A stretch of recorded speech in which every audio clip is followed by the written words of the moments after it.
Alors, Romains chapitre 7. Romains chapitre 7. Donc, comme vous le savez, nous sommes dans la continuité donc de notre partage. La suite donc des enseignements sur l'origine de nos problèmes. Nous allons voir quelles sont les solutions du Seigneur pour résoudre tous nos problèmes. La dernière fois, nous avons vu comment le Seigneur nous a donné la victoire en Christ vis-à-vis des démons, des esprits impurs, de toute la puissance du malin. Comment le Seigneur nous a donné la victoire. Alléluia. Nous avons vu qu'il ne faut pas que les chrétiens puissent avoir peur des démons. Il ne faut pas que les chrétiens puissent avoir peur de la puissance de l'ennemi. On peut continuer à jouer. Enfin, merci. Pourquoi? Parce que le Seigneur a acquis pour nous une victoire considérable. Alléluia. À la croix. Et nous avons vu comment le Seigneur nous a donné donc la victoire sur toute la puissance de l'ennemi. Et que normalement, un chrétien est appelé à dominer sur les démons, sur toute la puissance de l'ennemi.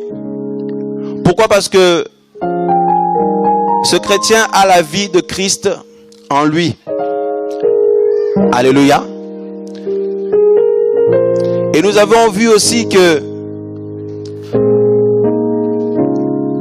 lorsqu'on a un cœur sincère pour le Seigneur, nous livrons bien souvent un grand combat contre le péché.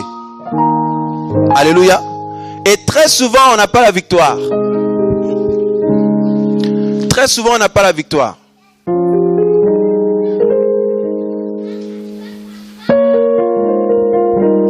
Alléluia. On a vu que beaucoup de personnes veulent plaire à Dieu parce qu'on aime le Seigneur, on veut aller au ciel, on veut tous les jours vivre la gloire du Seigneur, mais on s'aperçoit que nous rencontrons des difficultés au quotidien. Et beaucoup d'enfants de Dieu sont désemparés parce qu'ils ne savent pas comment faire pour résoudre ces problèmes-là. Alléluia. Et nous avons vu que il y a une catégorie de maladies qui affectent les hommes, qui détruisent la vie des hommes. On avait vu ça dans le livre de Galates chapitre 5, 2 Timothée 3 aussi. Alléluia. La haine, le racisme, la débauche, la sorcellerie, l'orgueil, toutes ces choses qui sont à l'intérieur. Et on avait vu que quelqu'un peut être malade physiquement et se faire soigner. Mais les maladies intérieures, c'est Dieu qui peut nous les soigner. Ce ne sont pas les médecins de ce monde.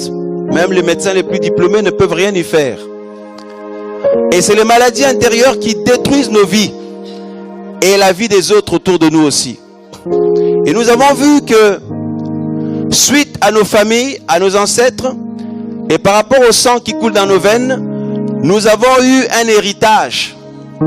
Tous, qu'on le veuille ou pas, dès qu'un enfant vient au monde, cet enfant est innocent par rapport à la moralité parce qu'il n'a jamais rien fait de mal encore. Mais par rapport au sang qui coule dans ses veines, cet enfant est coupable par rapport au péché originel d'Adam et Ève. Et on va s'apercevoir que cet enfant va hériter le caractère et certaines mauvaises choses de ses parents, donc son père, sa mère, et ses grands-parents, et ses arrière-grands-parents, arrière-arrière-grands-parents. Si on remonte, c'est jusqu'à Adam et Ève. Et on a vu que la plupart du temps, si on est honnête avec nous-mêmes et avec le Seigneur, on s'aperçoit qu'on est vraiment pourri de l'intérieur. Quand bien il y a un peu de qualité, mais on a plus de choses mauvaises en nous que de bonnes choses. Alléluia. On avait vu qu'il y a cet héritage là dans le sang. On avait pris un passage donc dans Lévitique 17 11 jusqu'à 14. Alléluia. Qui nous dit: la vie de toute chair est dans le sang, ou l'âme de toute chair est dans son sang. Quand on parle de l'âme, on voit la personnalité. Dans le sang, il y a la vie, il y a notre caractère. Alléluia. On a vu aussi que beaucoup de personnes, lorsqu'ils sont venus au Seigneur, se retrouvent à lutter, à avoir des luttes, des combats qu'ils ne comprennent pas. Il dit: mais je ne le cherche pas. Comment je peux avoir de tels combats? Et on souffre. Et comme la plupart du temps on est dans la défaite, il y en a qui baissent les bras, il y en a qui culpabilisent parce qu'ils posent des actes qui sont indignes d'un enfant de Dieu. Alléluia. Et beaucoup de personnes souffrent en silence.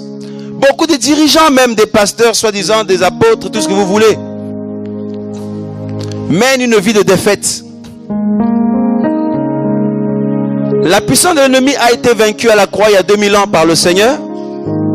Mais les démons continuent à travailler, l'ennemi continue à travailler pour influencer les gens à tomber dans le péché et à pratiquer le péché. Alléluia. Alors que Christ vient nous emmener dans une dimension de gloire où nous devons régner avec lui. Mais on s'aperçoit dans la vie de tous les jours que nous ne régnons pas forcément. Parce que la volonté de Dieu est qu'on puisse régner sur la puissance de l'ennemi, sur le péché. Alléluia. Sur la mort et tout ça. Mais la plupart du temps, la majeure partie des chrétiens sont dans la défaite. Alléluia. Et on avait vu l'exemple de Paul, qui à un moment donné dans sa relation avec le Seigneur était arrivé aussi à ce stade-là, où il disait: le bien que je veux faire, j'arrive pas à le faire, mais le mal que je ne vais pas faire, c'est ça que je fais. Il dit: quand bien même je veux faire le bien, mais le mal est attaché à moi. Il a pleuré, il dit: mais qui va me délivrer de cette situation horrible?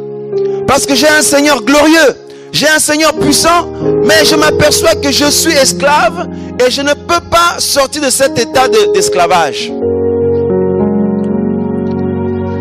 Je souffre et je fais souffrir les autres. Alléluia. Vous pouvez avoir en vous l'héritage du vol. C'est-à-dire que peut-être votre père ou votre mère, ou peut-être l'un de vos grands-parents ou l'un de vos ancêtres avait cette maladie de vol et vous pouvez l'hériter par le sang.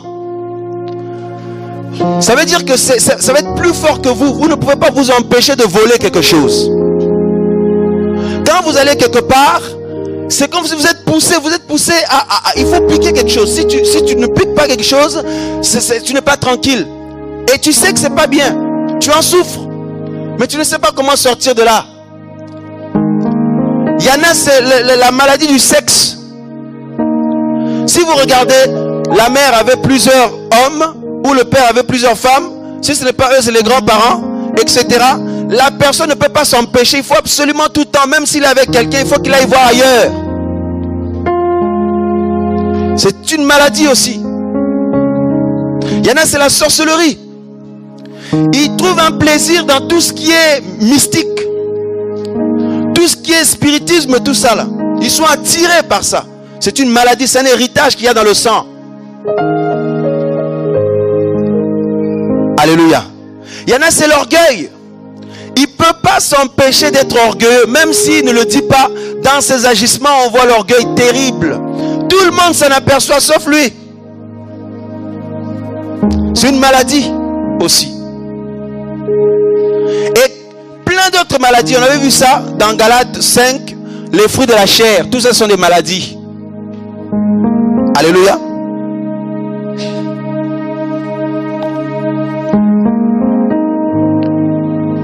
On va en citer quelques-uns. Galates 5. Vous allez voir que il est plus que temps d'accepter Jésus-Christ dans sa vie et de comprendre ces choses. Sinon, tu peux être chrétien depuis 5 ans, 10 ans, 15 ans, mais tu es dans la défaite totale. tu aimes le Seigneur dans ton cœur, mais sur le plan des fruits, il n'y a rien. Et beaucoup finissent par retourner dans le monde, tu vois mon frère Thierry. Ils culpabilisent. Ils disent, mais j'aime le Seigneur, mais regarde les actes que je pose. Tout ce que Dieu n'aime pas, c'est ça que je fais. Après, ils culpabilisent, ils baissent les bras, tout ça. Et l'ennemi est derrière. Regarde, un enfant de Dieu. Tu es un enfant de Dieu. Regarde les choses que tu as fait. Regarde les choses que tu as fait hier. L'esprit d'accusation. Et les gens sont sous pression. Et étant ignorants par rapport à ce que Christ a accompli pour eux, ces personnes vont être dans la défaite totale et être écrasées par l'ennemi. Alléluia. Galates 5, le verset 19. Or, les œuvres de la chair sont évidentes. Ce sont la débauche ou impudicité. Alors, ce sont la débauche, l'impureté, le dérèglement. On ne peut avoir une vie stable. On est déréglé dans nos agissements. On est partout, on fait tout et n'importe quoi. Le dérèglement. L'idolâtrie. Le fait de vénérer toujours quelque chose. Vous allez voir, il y en a, ils sont idolâtres. Dès qu'il y a quelqu'un qui est influent à leur côté, ou un objet qu'ils aiment beaucoup, tout de suite ils vont se mettre à idolâtrer cette chose-là. C'est une maladie. Si vous vérifiez, dans la famille, il y a des gens qui étaient comme ça. Alléluia. C'est pour ça qu'on dit telle mère, telle fille, tel père, telle fille, je sais pas moi. Les maladies héréditaires. Oh, telle maladie, ton père avait la même chose, ton grand-père avait la même chose. Oui, la maladie qu'on a là au niveau des yeux, au niveau du, je sais pas moi, des poumons. Ou est-ce que quelqu'un dans ta famille l'avait? Oui, mon père l'avait, mon grand-père l'avait. J'ai un collègue qui me disait ça. Le cancer, son père est mort, son grand-père est mort du cancer, son père est mort du cancer. Il se dit, mais même mes ancêtres étaient morts de la même chose. Moi, j'ai peur pour moi, la personne me disait. Les maladies héréditaires, comment? Et ces personnes ont hérité cela par le sang. Alléluia. Il y a ce genre de maladie. Il y a aussi toutes ces maladies donc, qui sont tout simplement des péchés. Alléluia. Donc pas le cancer, tout ça, mais les autres là, débauche, impureté, dérèglement, idolâtrie. Je suis dans le verset 20 de Galates 5. La magie, les rivalités. Tout ça, ce sont des maladies. Alléluia. Les querelles, les jalousies, les animosités, les disputes, les divisions, les sectes, l'envie, l'ivrognerie, les excès de table, les choses semblables. Et si vous prenez 2 Timothée 3, vous lisez tout le chapitre, vous allez voir, on parle aussi de ce genre de choses. L'hypocrisie. Alléluia. Je vais le lire rapidement pour nous mettre dedans. Donc 2 Timothée 3. Alléluia. Ça va? Gloire à Dieu. 2 Timothée 3 à partir du verset 1. Sache que dans les derniers jours, il y aura des temps difficiles. Nous y sommes, le verset 2. Les hommes seront, les hommes là. Donc, là, ici, c'est une épître. Non seulement les hommes de l'extérieur, mais aussi dans les églises. Les hommes seront égoïstes. L'égoïsme, c'est une maladie. Alléluia. Tu ne peux pas t'empêcher d'être égoïste. Tu veux toujours que les autres te fassent du bien, mais toi, en retour, tu ne fais pas du bien aux autres. Tu veux que ça marche que dans ton sens. C'est l'égoïsme. Il y a des gens, c'est plus fort qu'eux. Ils ne peuvent pas s'empêcher d'être égoïstes. C'est une maladie. Si tu vérifies dans la famille, il y avait des gens qui avaient ça. Et cette personne a hérité ça par le sang. Alléluia. Amis de l'argent, fanfarons, hautains, blasphémateurs, rebelles. À leurs parents, ingrats, irréligieux, insensibles, déloyaux, traîtres, si vous voulez. La traîtrise. Alléluia. Toutes ces choses, ce sont des maladies. Et ce n'est pas moi qui les ai appelées comme ça, c'est Jésus-Christ. Alléluia. Revoyons ce passage que nous avons pris. Je pense qu'à force, on va connaître ces passages par cœur. Parce qu'on le répète à chaque fois pour nous récapituler un peu. Donc, Matthieu chapitre 10.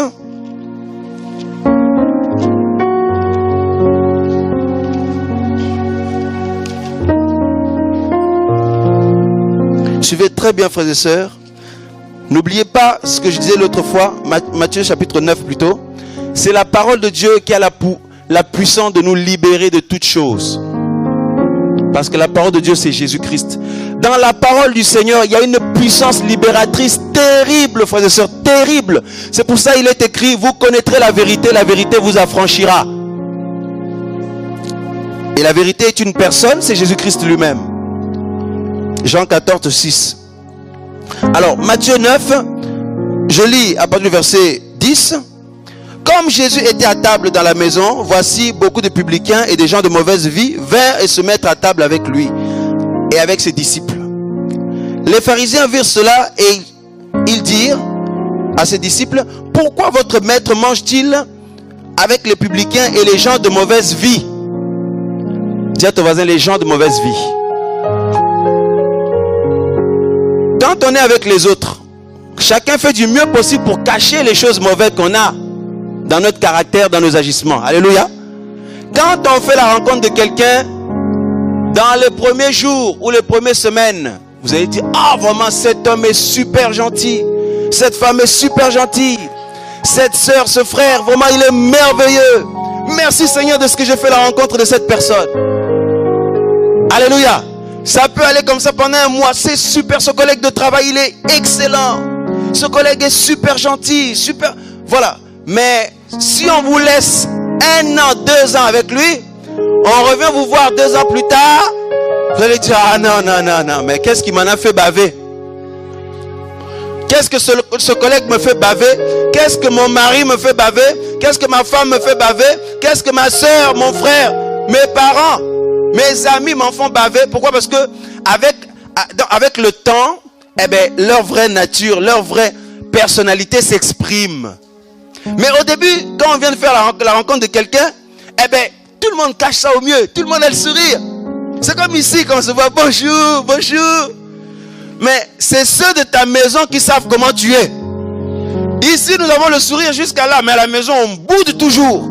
Tu boudes toujours ton mari, ta femme, tes enfants, tes parents. Tu es invivable, complètement, égoïste, borné, tout ça. Frère, orgueilleux, toutes ces maladies-là. Alléluia. Mais quand on est tous là, quand je vous vois comme ça, tout le monde a l'air tellement superbe. Je vois des visages resplendissants, gentils, agréables. Mais chacun se connaît. Alléluia. Chacun se connaît. Et les gens qui te sont proches te connaissent aussi. Quand les gens venaient voir Jésus, tout le monde faisait mine d'une bonne apparence. Mais comme Jésus voyait dans les cœurs, alléluia, il faisait sortir les trucs cachés là.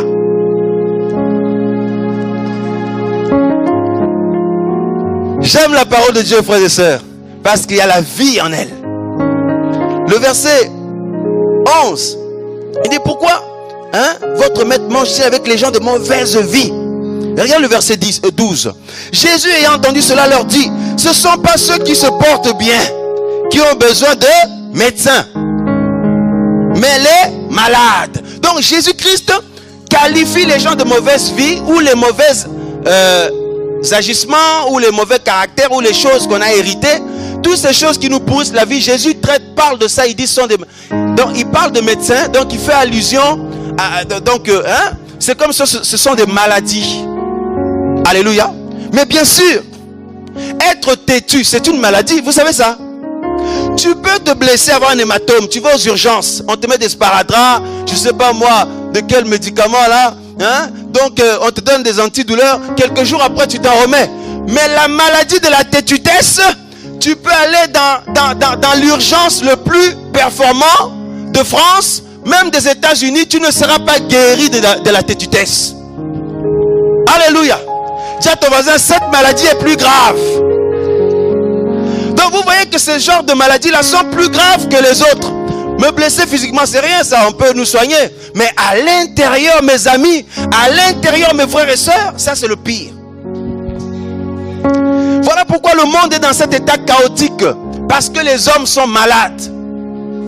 Jésus-Christ est venu pour nous guérir de nos maladies. Il dit ce ne sont pas ceux qui se portent bien qui ont besoin de médecins, mais ceux qui sont malades. Et regardez le verset 13. Allez et apprenez ce qui signifie, je prends plaisir à la miséricorde et non au sacrifice, car je suis venu appeler, car je ne suis pas venu appeler des justes à la repentance, mais des pécheurs. Il dit, c'est des pécheurs que je suis venu appeler à la repentance. Waouh! Waouh, mes frères et sœurs. Donc Jésus-Christ est venu pour nous les pires là. Ben, même ceux qui sont de familles nobles, qui semblent bien éduqués, mais ils sont quand même pourris, ils ont tous ces maladies quand même. Je vous le dis, ils le cachent avec des bonnes manières. Oh, bonjour, tout ça. Mais à l'intérieur là, tous les hommes, le sang d'Adam et Ève coule dans nos veines. Nous avons hérité tous d'une vie impure. Parce que la vie est dans le sang. Alléluia. Et nous sortons tous d'Adam et Ève. Comme eux, ils ont péché dans le jardin d'Éden. Toute la race humaine a hérité d'une vie impure. Donc, nous avons une disposition innée. C'est-à-dire, on est avec ça. Donc, c'est inné. On est déjà prédisposé à faire le mal. C'est pour ça que vous voyez, même un bébé. Mais on peut vous demander, quand l'enfant a 1 an, 2 ans, on peut se dire, mais quand est-ce qu'il a appris à faire des bêtises? Qui lui a appris à faire des bêtises? 3 ans. Les parents passent leur temps à redresser ses enfants. D'où on parle de l'éducation. C'est-à-dire que redresser, l'éducation, c'est redresser. Alléluia. On redresse l'enfant, on lui montre le bon chemin. Mais comment il sait déjà faire les mauvaises choses? Tiens, tu vois l'héritage. C'est dans le sang. Et quand on devient adulte, l'héritage est toujours là. C'est pour ça que vous avez des pervers dans tous les sens. C'est pour ça que vous avez des grands meurtriers, des gens qui posent des actes horribles, inhumains. Parce qu'ils ont des maladies. On les enferme quelque part, on les bourre de cachetons, on leur donne des cachetons, ils deviennent comme des légumes. Ce n'est pas comme ça qu'on peut les guérir de ces maladies. Ces maladies se guérissent auprès de Jésus-Christ de Nazareth. Alléluia. Pas dans une religion, mais auprès de Jésus-Christ de Nazareth. Alléluia. Ça commence à venir là, je me sens bien encore là. Parce que quand on parle de ça, je me sens bien, frères et sœurs. Tu sens la vie de Dieu. Dans la parole de Dieu, il y a la vie. Les vrais enfants de Dieu, quand la parole de notre maître nous est donnée, oh, tu sens en toi quelque chose qui vibre. Mais les faux chrétiens, eux, ça fait ni chaud ni froid. Voilà pourquoi ils ne changent pas de vie. Alléluia. Donc Jésus dit, les gens de mauvaise vie, ce sont des malades. Combien de défauts on a nous tous? S'il faut qu'on puisse prendre une feuille, chacun ici, devant Dieu, chacun se met dans un coin où personne ne te voit, t'écris tous tes défauts. Ah, combien de feuilles tu vas remplir? Mais bizarrement, personne d'entre nous aime qu'on lui dise ses défauts. Même moi qui vous parle, quand on nous dit des défauts, ça pique là-bas. Alléluia. Personne n'aime qu'on lui dise, toi ton défaut c'est ça, toi change ça, tout ça. La plupart du temps on se braque, mais pourtant c'est là. Alléluia. Et le Seigneur veut nous apprendre à ne plus se braquer justement, à nous ouvrir à lui. Et c'est comme ça qu'on va être guéri. L'héritage. Tu n'as rien demandé, tu te retrouves à mener des combats terribles. Mais oui, tes ancêtres ont fait des alliances avec des esprits. Tu te retrouves à mener des combats terribles. Dans ton sang, il y a un héritage mauvais. Je ne sais pas pourquoi je suis comme ça, j'en ai marre. Moi, je ne sais pas pourquoi je suis comme ça. Mais oui, l'héritage. Mais ne t'inquiète pas, ma soeur, mon frère, ne pleure plus. Parce que le Seigneur de gloire est venu une fois pour toutes pour résoudre tous nos problèmes. Donc ne t'inquiète pas, il y a une solution pour sortir de là. D'abord, cette solution, c'est Jésus-Christ. Et c'est la parole de Dieu. Maintenant, il faut comprendre point par point. Parce que l'ignorance tue. Alléluia. Quelqu'un qui est héritier d'un grand roi, s'il est ignorant, il va galérer comme les esclaves. C'est ce que Paul dit d'ailleurs. Alléluia. Il dit aussi longtemps que l'héritier est un enfant, il ne diffère en rien d'un esclave, quoi qu'il soit maître de tout. Quand on grandit, on commence à comprendre les choses. On commence à prendre connaissance de ce que Jésus a fait pour nous, de notre identité réelle en Christ et donc de la dimension glorieuse de ce que Jésus a accompli pour nous. Alléluia. Bon, on va rentrer tout de suite dans le vif du sujet. Romains chapitre 7. Romains chapitre 7. On va s'y retrouver là encore. J'aime la parole de Dieu parce qu'elle est directe. quand on la lit, personne ne parle, mais dans l'intimité de notre cœur, tout le monde s'y retrouve. Alléluia. La parole a le pouvoir de mettre le doigt, cibler les choses qu'il y a en nous. Vous pouvez voir un frère qui est là, qui chante, oh, alléluia, il pleure pendant le culte. Mais quand les réunions c'est fini, les actes qui posent dehors, si vous le voyez, d'ailleurs il se cache. Dès qu'il voit un chrétien quelque part, alléluia. Non, attends, dis-moi, la voiture bleue là. Écoute, dès que la voiture bleue part, tu me fais signe. Il se baisse comme ça. Il y a un frère qui m'a déjà fait le témoignage. Il est parti draguer dehors et manque de chance pour lui, des chrétiens passaient dans le coin. Il dit à la personne qui est partie draguer, ils étaient dans la voiture. Je me baisse. Il dit, mais pourquoi tu te baisses? Non, t'occupe. La voiture là qui est là. Et les gens, tu vois, dès qu'ils sont passés, fais-moi signe. Alléluia. Dès qu'ils partent, ils relèvent la tête. Mais c'était qui ces gens? Oh, mais t'inquiète pas, laisse tomber. Tu as ton voisin hypocrite. Mais le même frère dans l'assemblée, alléluia, alléluia. Vous le voyez ici bien habillé, mais quand il sort, boucle d'oreille, s'habille sexy comme il n'y a pas. Il met des débardeurs. Alléluia. La personne est malade. Parce qu'il ne peut pas s'empêcher de faire ça. Parce que s'il était guéri, tu ne vas pas faire ça. Alléluia. Donc vous voyez.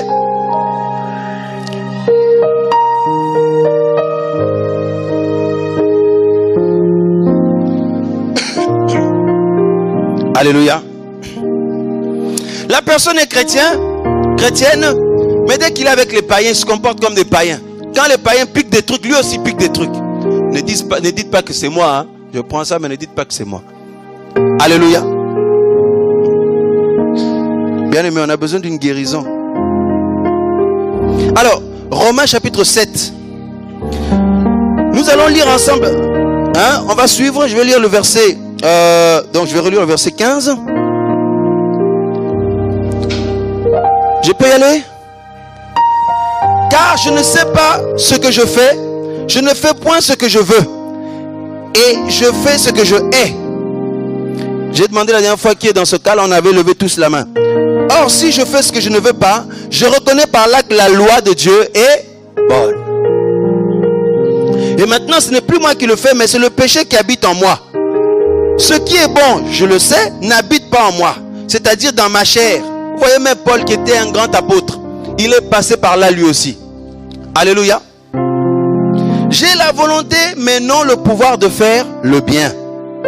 Car je ne fais pas le bien que je veux, je fais le mal que je hais. Le mal que je ne veux pas. Et si, le verset 20, et si je fais ce que je ne veux pas, ce n'est plus moi qui le fais, c'est le péché qui habite en moi. Bien aimé, la Bible dit le péché habite en nous. On poursuit verset 21. Alléluia. Je trouve donc en moi cette loi. Quand je veux faire le bien, le mal est attaché à moi. Car je prends plaisir à la loi de Dieu selon l'homme intérieur. C'est-à-dire dans mon cœur, j'accepte la parole de Dieu. J'aime la parole de Dieu. Je prends plaisir. J'ai envie de plaire à Dieu. Alléluia. Mais le verset 23. Je vois dans mes membres une autre loi. Je vois dans mes membres. C'est comme si tu es spectateur. Quand tu poses des actes, tu dis mais c'est moi qui fais ça là. Tu vois tes membres poser des actes. Tu as honte. Tu ne te comprends pas. Tu dis mais moi j'aime le Seigneur. Mais pourquoi je fais ça? Alléluia. Je vois dans mes membres une autre loi qui lutte contre la loi de mon entendement et qui me rend captif de la loi du péché qui est dans mes membres. Misérable que je suis, qui me délivrera de ce corps de mort? Mais grâce soit rendue à Dieu par Jésus-Christ notre Seigneur. Alléluia. Ainsi donc moi-même, je suis par l'entendement esclave de la loi de Dieu et je suis par la chair esclave de la loi du péché. Alléluia. Bon, tout le monde suit jusque là? Je vais être sûr que vous suivez, hein? Ça va? Amen. Bon. On a dit la dernière fois, déjà pour s'apercevoir que on fait le mal qu'on veut pas, il faut déjà être réveillé. Parce que la Bible dit, dans Ephésiens 5, réveille-toi, toi qui dors, relève-toi d'entre les morts et Christ t'éclairera. Alléluia. Donc déjà, il y a des gens, ils ne se rendent même pas compte quand ils font le mal et quand ils font le bien. Déjà, ils ne sont pas réveillés, ces personnes-là. Ils ne se rendent même pas compte quand ils déplaisent à Dieu, quand ils plaisent à Dieu. Déjà, pour commencer, il faut déjà se réveiller. Et quand tu te réveilles, tu prends conscience de ton environnement. Tu commences à te rendre compte que cet acte que je fais, ça n'honore pas le Seigneur. Alléluia. Telle chose, je dois arrêter avec, etc. Même si ça ne règle pas tout de suite le problème, même si ça ne résout pas tout de suite le problème, mais tu commences déjà à savoir faire la séparation. Le discernement. Alléluia. Et pour cela, il faut se réveiller. Et on avait dit la dernière fois. Je pense que de plus en plus nous sommes réveillés parce que ceux qui se retrouvent dans ce cas-là, que le bien qu'ils veulent faire, ils n'arrivent pas à le faire, mais le mal qu'ils veulent pas faire, c'est ça qu'ils font. Donc si tu t'aperçois de ça, c'est bien déjà. Ça veut dire que tu es réveillé. Alléluia. Ouais. Tous tes problèmes ne sont pas réglés, mais tu as la conscience éveillée déjà. Donc tu te rends compte, tu t'aperçois un peu des choses que tu fais. Parce que quelqu'un qui dort, il se rend compte de rien. Alléluia. Quand vous voyez des chrétiens pratiquer des choses pendant des mois et des mois, des années, des semaines et des semaines, dites-vous qu'ils ne sont pas réveillés. Ils ne se rendent même pas compte. Ils sont là. Ce ne sont pas des chrétiens. Parce que chrétien, ça veut dire comme Christ. Alléluia. Beaucoup de dirigeants, même dans les églises, sont dans ce cas. Maintenant, frères et sœurs, aujourd'hui nous évoluons. Nous allons toucher un point.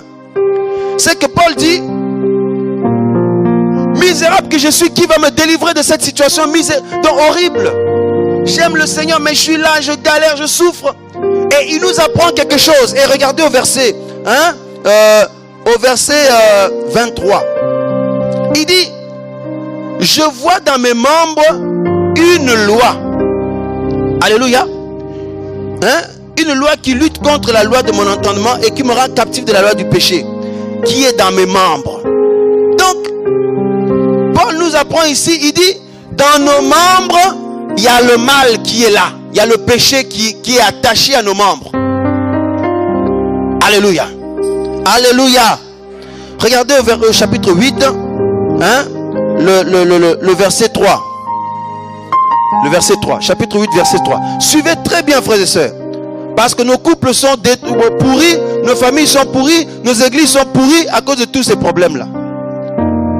Car, chose impossible à la loi, donc Romains 8, 3, parce que la chair la rendait sans force, Dieu a condamné le péché dans la chair en envoyant à cause du péché son propre fils dans une chair semblable à celle du... Vous suivez avec moi? À celle du péché. Donc Dieu a envoyé Jésus-Christ dans une chair semblable à celle du péché. Mais la chair de Jésus-Christ n'était pas la chair de péché. Parce que lui, il a vécu sans péché. Vous savez pourquoi? Alléluia. Parce que Marie avait conçu par l'action du Saint-Esprit. Donc, Jésus-Christ est exclu de l'hérédité de l'hérédité d'Adam et Ève. Donc, il n'a pas le sang d'Adam et Ève qui coule dans ses veines. Alléluia. Parce que lui, il a dans le sang de Jésus-Christ, il y a la vie de Dieu, il y a la vie d'en haut, il y a la vie du ciel. Voilà pourquoi, avec le sang de Jésus, nous avons la vie éternelle. Parce que son sang n'est pas pollué comme le nôtre. Tout être humain, notre sang est pollué par le péché d'Adam et Ève. Mais Jésus-Christ, ce n'est pas le cas. Alléluia. Et la Bible dit, Dieu l'a envoyé dans une chair semblable à celle du péché. Ça veut dire que le corps qu'on a là, cette chair, la Bible dit, c'est la chair du péché. Le mal est attaché à ce corps. Alléluia. Voilà pourquoi Paul dit au verset 23, il dit, je vois dans mes membres, parce que ce sont nos membres qui posent des actes. Alléluia. Il dit, je vois le mal. Il dit, je vois le mal est attaché à moi. Le verset 21, je trouve donc en moi cette loi, quand je veux faire le bien, le mal est attaché à moi. Je n'arrive pas à arrêter tel péché. Je n'arrive pas à arrêter de faire tel truc alors que ça ne plaît pas à Dieu. Le mal est attaché à moi. Alléluia. Et Paul dit, il y a une loi dans nos membres. Suivez très bien ici, une loi. Dans tes membres, il y a la loi du péché. Dans mes membres, il y a la loi du péché. Ça veut dire que je ne peux pas m'empêcher de faire le mal. Suivez très bien ici. Alléluia. Une loi, quand on parle d'une loi, on voit quelque chose d'incontournable. Alléluia. Quelque chose qu'on peut pas, on peut pas ignorer. On ne peut pas contourner. Qu'on le veuille ou pas, une loi, c'est là. Regardez un peu dans la nature. On va voir quelques lois dans la nature. Suivez bien. Par exemple, le processus de vieillissement. C'est une loi naturelle. Qu'on le veuille ou pas, on vieillit. Plus les jours passent, plus les semaines passent, on vieillit. Vous suivez? Quelqu'un qui est jeune, donc, va avoir un peu l'aspect de la peau, tout ça, ça va, mais plus les années passent, plus la personne vieillit. Alors, vous avez des gens qui ont des sous et qui essayent de lutter contre ce processus-là. La chirurgie esthétique. Alléluia. Ils prennent leurs sous, ils vont à la banque, ils retirent des grosses sommes d'argent, ils vont voir des, je sais pas, les médecins très performants par rapport à ce domaine-là, mais performants, mais ils ne résolvent toujours pas le problème. Ils vont les voir, ceux qui vieillissent, ils vont voir là-bas, ils disent, je vais avoir une peau de 25 ans. Quelqu'un qui a 50 ans, quelqu'un qui a 60 ans, il va faire de la chirurgie esthétique, il dit, je veux que mon visage puisse vraiment, je puisse retrouver 30 ans, être à 30 ans ou 20 ans. Je veux que mon nez là, ça puisse être un nez de je sais pas quel âge. Alors ils vont là-bas, on leur fait des piqûres, on leur tire la peau. Ils se font tirer la peau, comme certains stars de ce monde-là, que souvent les gens adorent. Oh, telle star musicale, oh, je sais pas moi, Madonna et compagnie. La personne est âgée, mais quand vous le voyez, vous lui donnez 25 ans. Vous lui donnez 30 ans d'apparence, mais si tu regardes bien, alléluia, son âge se voit. On ne peut pas lutter contre, c'est une loi naturelle. Tu te fais tirer la peau et tout, mais après quelques années, ça arrive encore. Tu vas encore te faire tirer. Dis à ton tu vas te fatiguer avant Dieu. Tu vas te fatiguer avant Dieu parce que c'est une loi. Quel que soit ce que tu fais, ça va toujours vieillir. C'est comme ça, tu ne peux rien faire contre ça. Alléluia. Quand j'étais adolescent, quand j'ai commencé à avoir la barbe, oh mes frères, je vous assure que cette chose m'a fait souffrir. Vous parlez avec ma maman, mon papa, je me souviens, je pleurais parce que je ne voulais pas avoir la barbe, tout ça. Ben maintenant, vous voyez, je laisse tout. Quand ça poussait, tout ça, je pleurais. Je dis non, je veux pas, tout ça. Frère, je coupais. Dès que ça poussait, je coupe. Quelques jours après, ça repousse. Je recoupe. Frère, ça pousse, tu recoupes. Ça pousse, tu recoupes, ça pousse. Tu vas te fatiguer. C'est une loi, c'est comme ça. Tu peux rien faire. Plus tu grandis, tu vieillis, plus ton corps, évolue. Alléluia. C'est une loi naturelle qui est dans la nature. Est-ce que vous comprenez? Donc, c'est pour vous montrer un peu, quand la Bible dit, il y a une loi de péché dans nos membres. C'est pour ça que je donne tous ces exemples, vous allez bien comprendre. Maintenant, on prend un autre exemple. La loi de la pesanteur. Alléluia. Sur cette terre-là, si je prends ça, si je lâche, ça tombe. Nous sommes d'accord? Tant que je le tiens, c'est là. Amen. Sur cette terre, tous les objets qu'on lâche tombent. Même nous-mêmes là. Si je me mets sur une table, je saute. Je ne vais pas rester en l'air flotter. Je vais tomber. Alléluia. Bon, je prends quelque chose de plus lourd. Je prends ça là. Si je lâche, ça tombe. Nous sommes d'accord? Bon, maintenant, vous me dites, tu vas tenir ce truc pendant une journée entière. Déjà. Donc tu dis, bon, moi je suis costaud, je suis fort, je vais le tenir. Tu tiens comme ça. Ça va là au début. Revenez me voir 30 minutes après. Vous allez voir, ça va commencer à peser. Alléluia. Revenez me voir 2 heures après, je commence à trembler. Pourquoi? Parce que je me fatigue, ça devient de plus en plus lourd. Alléluia. Revenez me voir le soir, déjà ça se trouve, c'est déjà tombé. Pourquoi? Parce que c'est lourd. Même si c'était léger, même si c'était un truc léger, tu ne peux pas le garder comme ça toute une journée. Même ce mouchoir qui est léger là, je dis, je reste comme ça pendant 2 jours debout. Frère, je vais me fatiguer. Et quand je vais me fatiguer, paf. Je lâche le truc et tombe. Alléluia.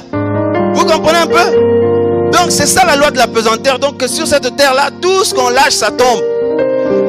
Et on peut faire tout ce qu'on veut. Je peux dire, bon, moi je suis sincère, moi je suis sérieux, moi je suis costaud, moi je suis bien disposé, mais si je tiens quelque chose, je le lâche, ça tombe. Que je sois sincère ou pas, c'est une loi. Alléluia. Tout ce qu'on lâche sur cette terre, ça tombe par terre. Et le processus de vieillissement, par exemple. Je peux dire, mais moi je suis sincère, tout ça. Même si tu es sincère, tu vas vieillir quand même. Alléluia. Donc c'est quelque chose d'incontournable, d'absolu. Est-ce que là ça va, vous comprenez? Bon, alors Paul dit, dans nos membres, il y a une loi de péché. Ça veut dire que dans nos membres, il y a une disposition à faire le mal. Tu ne peux pas t'empêcher de convoiter. Tu ne peux pas t'empêcher de critiquer. Tu ne peux pas t'empêcher de mal parler. Tu ne peux pas t'empêcher de poser des actes mauvais. Il y a une loi, c'est là. Même si tu es sincère, et c'est ce qui se passe souvent. Et dans les églises, on devrait nous le prêcher. Parce qu'on ne nous l'enseigne pas correctement. Vous savez ce qui se passe après? On nous dit, non, il faut faire des efforts pour plaire à Dieu. Il faut faire des efforts pour ceci. Frère, la vie en Christ commence par le repos. Pourquoi? Parce que Jésus-Christ a déjà tout accompli à la croix. Alléluia. Quand on se convertit à Jésus, on rentre dans le repos, nous sommes bénéficiaires. Donc on ne mérite rien, on bénéficie de tout ce qu'il a fait. Ésaïe dit, il a porté sur lui nos péchés. Le châtiment qui nous donne la paix aujourd'hui est tombé sur Jésus-Christ. Il a porté nos maladies, nos péchés. Donc, à cause de mauvaises choses, Dieu devait nous punir parce que le péché mérite la mort. Alléluia. Le salaire du péché, c'est la mort. Romains 6, 23. Et Romains 5, 12. Paul dit, c'est pourquoi comme par un seul homme, le péché est entré dans le monde. Donc l'homme là, c'est Adam. Et par le péché, la mort. Et qu'ainsi la mort s'est étendue sur tous les hommes parce que tous ont péché. Le salaire du péché, c'est la mort. Donc, à cause de tous nos péchés, normalement, nous devions être frappés, jugés par Dieu. Mais Jésus-Christ a porté sur lui tous nos péchés. Il a pris tout ça sur lui. La condamnation qui devait nous revenir, et donc, il a souffert donc il a été infligé. Il a subi cette souffrance à notre place. Alléluia. Est-ce que vous comprenez? Alors, dans les églises, on devrait bien nous expliquer ces choses. Parce que vous savez ce qui se passe? Quand on vient à Dieu, comme on est sincère. Et en plus de ça, souvent quand on a un cœur sincère pour Dieu, pour plaire à Dieu, on va se retrouver. Parce qu'il y a plusieurs dangers qui vont nous guetter. Vous savez c'est quoi ces dangers? Je vais donner quelques exemples. Par exemple, de tout faire par la peur. Ce que certaines personnes appellent le légalisme. C'est-à-dire de tomber dans... comment je peux expliquer ça? De tomber dans une forme d'excès. Donc je veux plaire à Dieu par mes propres forces. Non, je veux coûte que coûte plaire à Dieu. On est perfectionniste, mais selon la chair. Et vous savez ce que ça va engendrer? Eh bien, quand tu vas tomber, pourquoi? Parce que la loi du péché est dans tes membres. Même si tu veux bien faire, un jour tu vas poser des actes, tu te dis, c'est moi qui ai fait ça là. Mais oui, c'est toi. Comment j'ai pu faire tel truc? Avant de tomber, quand tu te fais tenter de ça, tu réagis pas.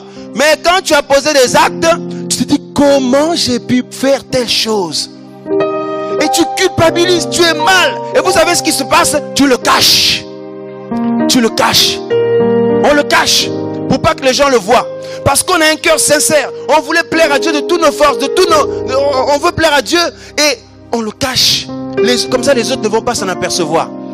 Donc, le danger d'être dans le légalisme là, ou alors de faire les choses par peur, le danger de ça, c'est que les péchés cachés vont être gros. Je ne sais pas si vous m'avez compris. Le péché caché est grand. Ici, là, parmi nous, là. Si nous sommes honnêtes, ces derniers temps, là, les actes qu'on a posés, depuis peut-être 6 mois, 1 an, n'est-ce pas qu'il y a des gros péchés qu'on a cachés? Si nous sommes honnêtes, on l'a caché, pourtant on est revenu devant tout le monde comme si de rien n'était, etc. Mais Dieu connaît ces péchés-là. Et Dieu le connaît, le diable aussi connaît.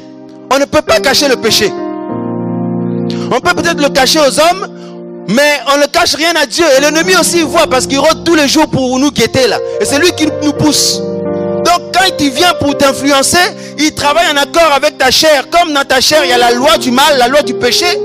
Voilà comment tu tombes toujours dans les mêmes choses. Alors si par peur, donc tu caches tout ça là. C'est ça le danger.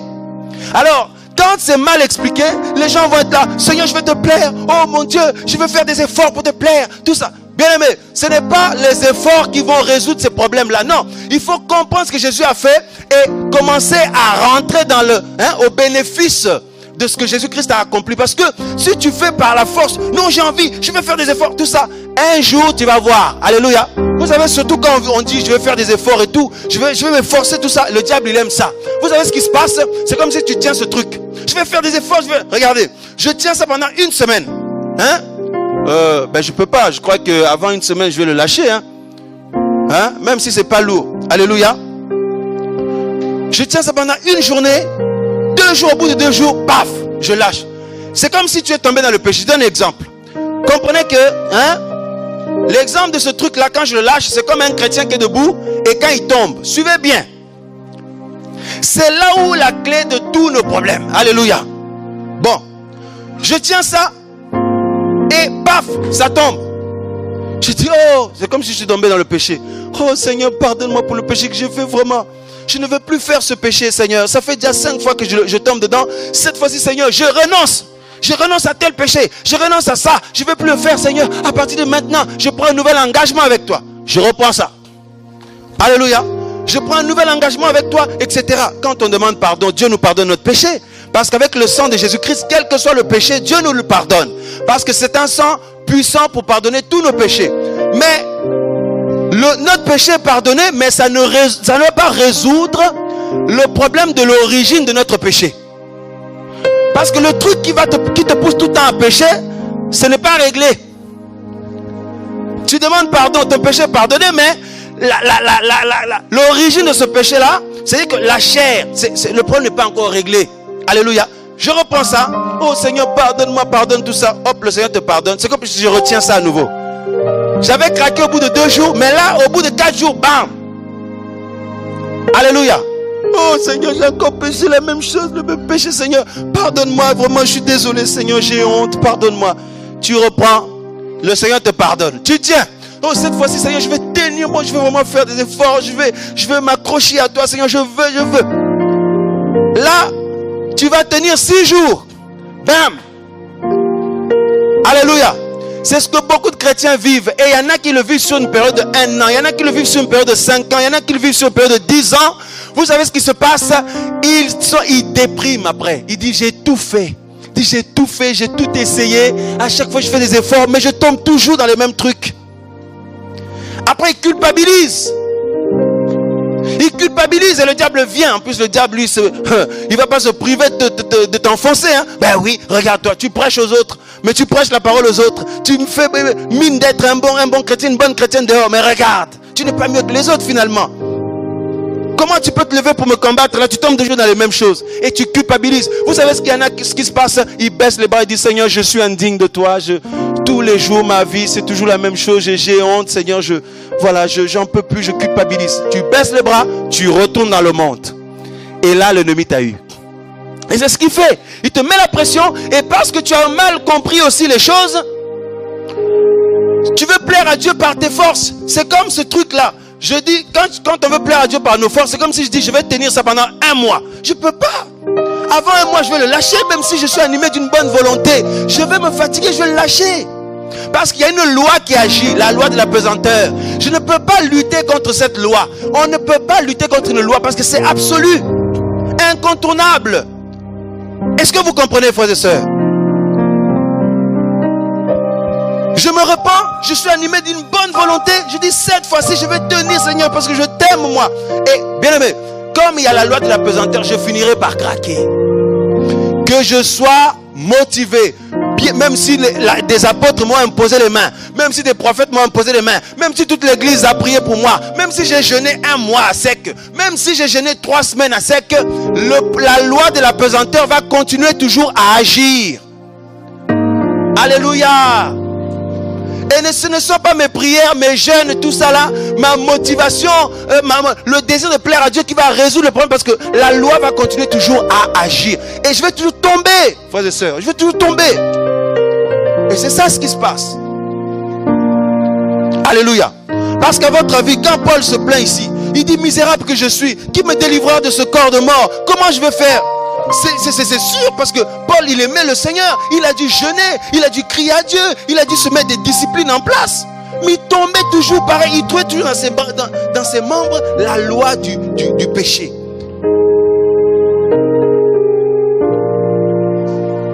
Alléluia, alléluia. Waouh, je sens qu'on est captivé là. Mais oui, c'est la parole de Dieu. Frère, c'est une réalité ça. Et ça, beaucoup de pasteurs sont dans ce cas-là. Des apôtres, des chrétiens, soi-disant, qui sont là, qui sont chrétiens depuis 20 ans. Ils sont dans ce problème. Vous les voyez là, ça fait peut-être pendant, ils vous disent: je suis chrétien depuis 10 ans, 15 ans. Mais ils sont dans ce cas-là. Ils tombent toujours dans les mêmes choses.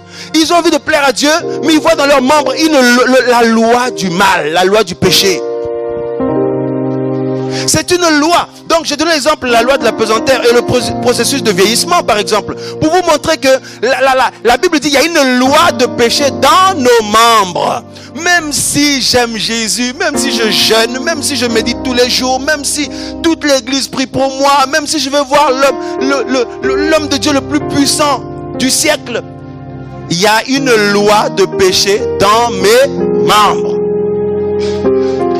Premier point à comprendre pour être délivré, c'est comprendre cette réalité-là. Alléluia.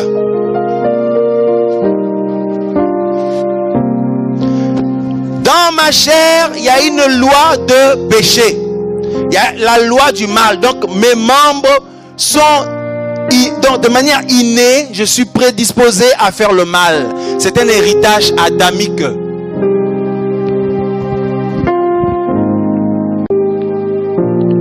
Alléluia. Alléluia.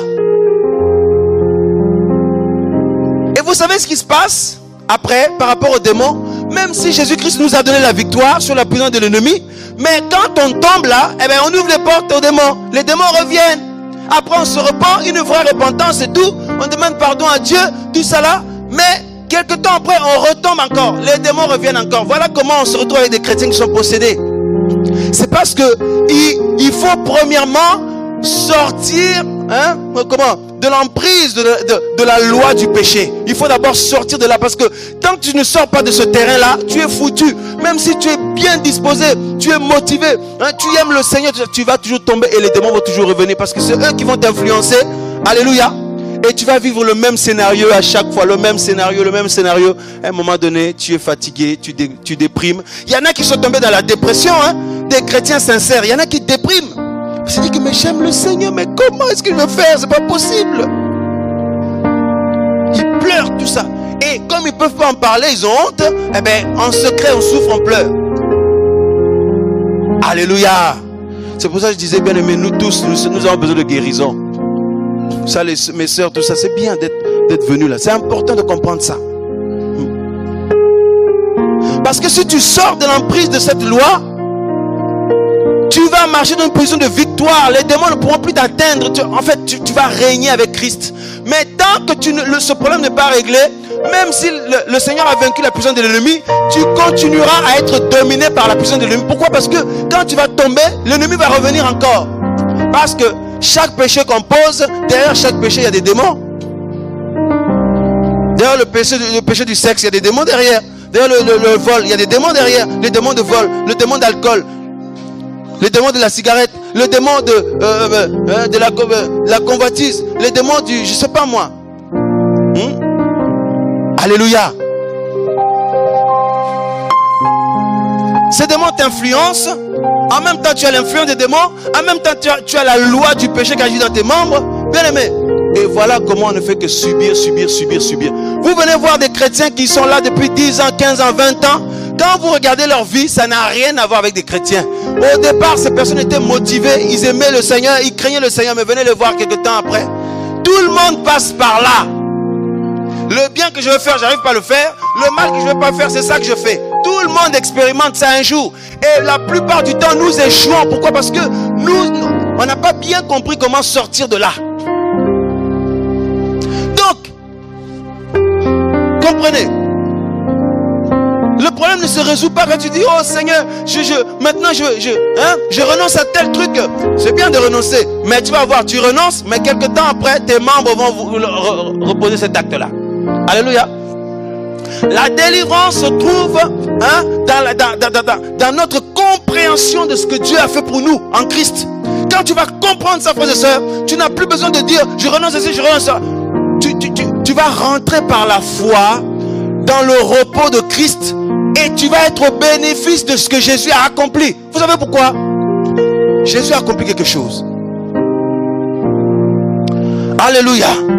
Alléluia. Alléluia.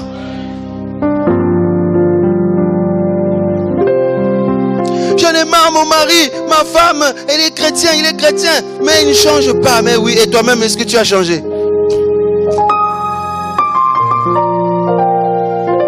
On est tous là.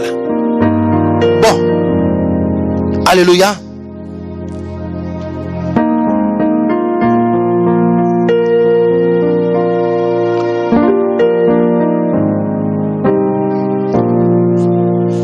Voilà.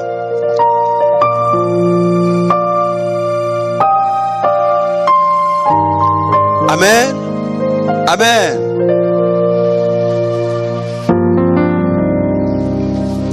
Donc, le sang de Jésus-Christ, mes frères et sœurs, le sang. Parce qu'on parle du sacrifice de Jésus, on voit plusieurs points. Hein. On voit le sang qui a coulé. Alléluia. Alléluia. Hein? On voit aussi la croix ou la mort. Hein? Voilà. Ça va? Donc nous voyons le sang de Jésus qui a coulé à la croix. Nous voyons donc la croix ou la mort. Et ensuite évidemment la résurrection.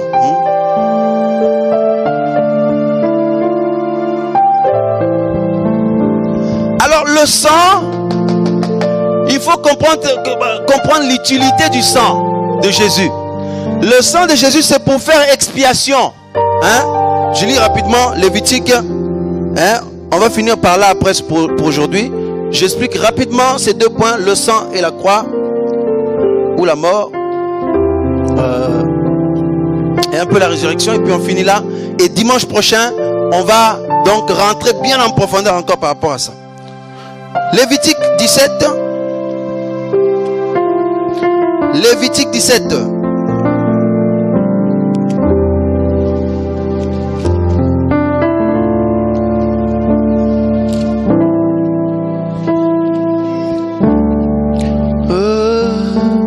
Tu es assis.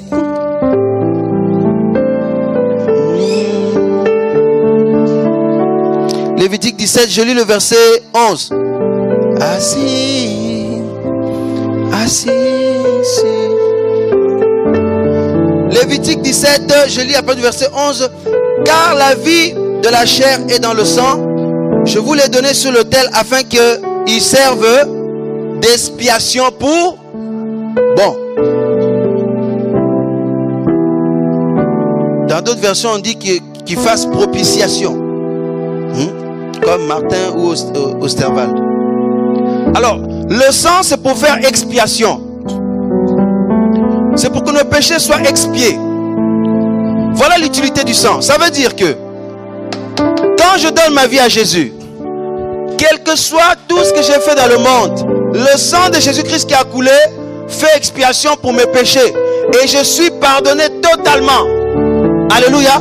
De tous mes péchés, quelle que soit leur gravité, le Seigneur me pardonne par le sang de Jésus. Suite à ma repentance. Donc, déjà pour venir à Jésus, il faut se repentir. Tout le monde sait, la repentance. Donc dans la repentance, donc nous sommes d'abord convaincus de nos péchés. Hein, par l'action du Saint-Esprit et de la parole de Dieu. Le Saint-Esprit convainc mon cœur. Donc j'entends la parole de Dieu. Le Saint-Esprit convainc mon cœur. Je suis convaincu de mes péchés. Et dans la repentance, je confesse mes péchés à Dieu. Et quand on parle de repentance, on voit changement de mentalité ou de raisonnement. Alléluia. Et Il faut faire une vraie repentance, parce que si tu fais une fausse repentance, tes problèmes ne vont pas se régler. La preuve, il y a des gens qui se repentent, mais ils tombent toujours dans les mêmes choses. La vraie repentance se voit par les fruits qu'on porte après.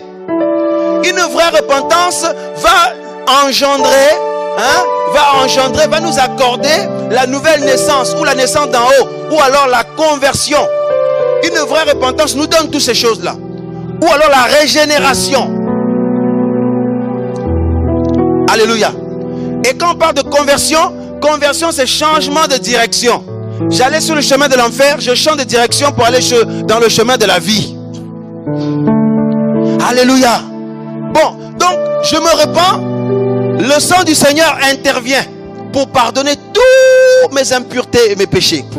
Maintenant je commence une vie avec Jésus-Christ, et dans ma marche de tous les jours, comme vous l'avez constaté, on peut brancher d'une manière comme d'une autre. Alléluia. On peut tomber aussi, tout ça là, on peut trébucher, etc. Et nous avons toujours besoin du sang de Jésus.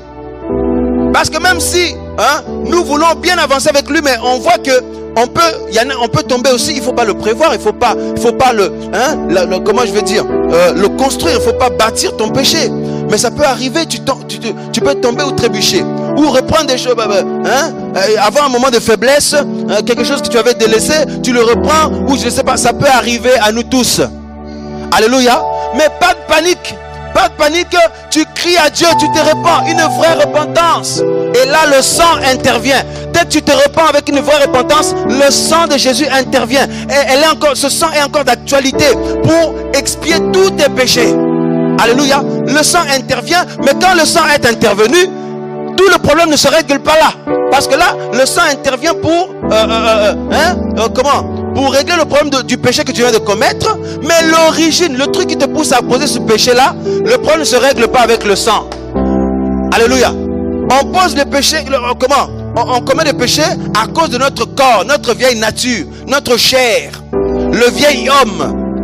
Donc notre nature adamique, la nature adamique a des prédispositions. Donc nous sommes innés, donc de manière de naissance, nous sommes prédisposés à faire le mal. Donc là, et c'est cette vieille nature qui nous pousse à pécher. Alléluia. Je me repens, Dieu pardonne mon péché, mais ça ne va pas résoudre le problème de ma vieille nature. Ça ne va pas résoudre le problème de ma chair. Le problème de la chair se règle avec la croix. Alléluia. Le problème de la chair se règle avec la croix. Et quand on parle de la croix, on voit la mort.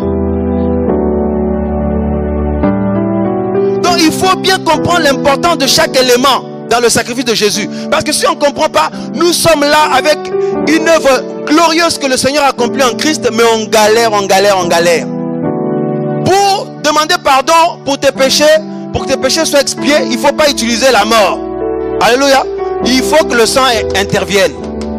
Tu te repens et là c'est le sang qui intervient. Ce n'est pas la croix, c'est le sang. Alléluia. La croix intervient pour résoudre le problème de ma vieille nature, le problème de ma nature pécheresse, le problème de ma nature adamique. Est-ce que ça va jusque-là?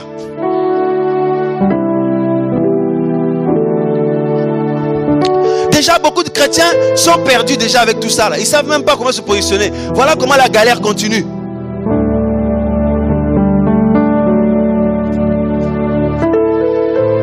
Quand je me repens, le sang intervient. Maintenant, il faut que je comprenne que il s'est passé quelque chose. Je vais vous demander, pourquoi Jésus-Christ est mort à votre avis? Vous n'avez pas vu ce qui s'est passé. Je vous ai dit l'autre fois que il est venu, il guérissait les gens qui étaient malades. Les démons il chassait les démons. Les démons partaient, mais pourtant, il n'avait pas, sa mission ne s'arrêtait pas là. Il devait aller jusqu'à la croix. Il arrive à la croix, son sang coule, mais ça ne s'arrête pas là, il meurt après. Alléluia. Et quand il meurt, ça ne s'arrête pas là, il doit ressusciter. L'œuvre de Jésus-Christ est glorieuse. C'est là où tous nos problèmes se règlent. Et le diable le sait très bien. Il sait que si un chrétien comprend bien comme il faut l'œuvre de Christ à la croix, il sait qu'il ne pourra plus toucher ce chrétien-là. C'est pour ça qu'il fait tout pour qu'on soit dans l'ignorance, qu'on soit des chrétiens de non. Il met en nous, donc on n'aime pas trop la parole de Dieu, on est superficiel, du coup on ne comprend pas trop les choses, on ne se réveille pas, on est toujours dépendant des gens, dépendant des soi-disant hommes de Dieu, tout ça là, et on continue à souffrir, à galérer, à être écrasé par l'ennemi, et au final beaucoup retournent dans le monde. Quand un chrétien comprend tout ce que Jésus-Christ a fait, le rôle du sang, le rôle de la croix, la mort, la résurrection, frère, ta vie chrétienne va changer. C'est une révolution ça. Ta vie chrétienne va changer. Le diable ne pourra même plus. Bien aimé, regardez comment on souffre. Nous aimons le Seigneur, mais on voit dans nos membres tous les jours de mauvaises choses. Et regarde comment, qu'on le veuille ou pas, ça nous touche quelque part. On culpabilise tous. Alléluia. Alléluia. Alléluia. Bon, alors, donc, je lis rapidement. Donc nous sommes bientôt à la fin. Nous sommes bientôt à la fin. Mais là, laissez-moi encore quelques minutes.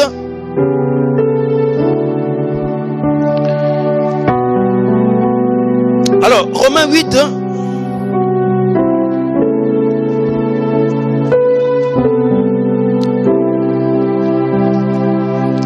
Tu es digne, Seigneur, de tout l'honneur. Romains 8, verset 3. Car chose impossible à la loi, parce que la chair la rendait sans force. Dieu a condamné le péché dans la chair, en envoyant à cause du péché son propre fils dans une chair semblable à celle du péché. Alléluia. Alléluia. Voilà. Jésus-Christ est venu dans une chair semblable à celle du péché. C'était, comme je le dis, ce n'était pas la chair du péché, hein.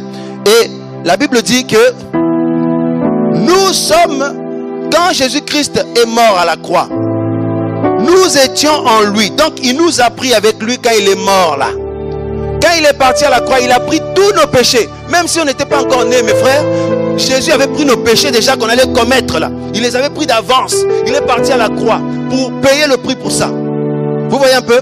Et quand il a payé, non seulement son sang a coulé, mais aussi il est mort pour résoudre le problème de notre vieille nature. Parce qu'il sait que la nature adamique est en nous. Il sait que s'il ne meurt pas, donc même si son sang a coulé, la nature adamique va continuer à agir. Donc nos membres vont continuer à désirer faire le mal. Jésus ne fait pas les choses à moitié. Quand il agit pas à moitié. Quand il dit qu'il nous délivre, il ne le fait pas à moitié. Quand il dit qu'il nous aime, il ne le fait pas à moitié. Alléluia. Il a pensé à tous les paramètres. Il règle d'abord le problème de nos péchés commis. Après, il règle le problème de l'origine de nos péchés, la chair ou notre vieille nature. Après, il nous donne la solution pour marcher en victoire sur tout ça. Alléluia. Bon, je résume. Le sang de Jésus qui a coulé, c'est pour faire expiation pour nos péchés. La mort de Jésus-Christ, c'est pour réduire à néant notre vieille nature qui nous pousse toujours à pécher. La mort de Jésus-Christ, donc la croix, sa mort réduit à néant notre vieille nature. Et dans sa résurrection, il nous emmène dans la gloire pour marcher dans une vie nouvelle, pour ne plus subir le péché, pour ne plus être esclave du péché, pour ne plus être esclave du diable, pour ne plus être esclave des démons. Frère, l'œuvre de Christ est glorieuse, l'œuvre de Jésus est glorieuse. Il y a beaucoup de points à toucher. Aujourd'hui, on va donc je vais rentrer un peu dans la parole par rapport à ça et nous finirons là. Dimanche prochain, on continue encore. Bien aimé.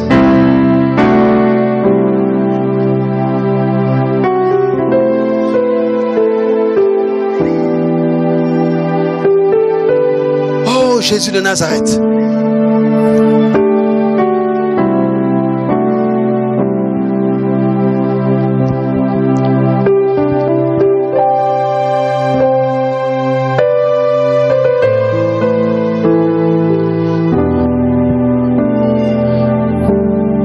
Dieu de gloire. Romains chapitre 6. Je vais lire le verset. Le verset 3 jusqu'en bas.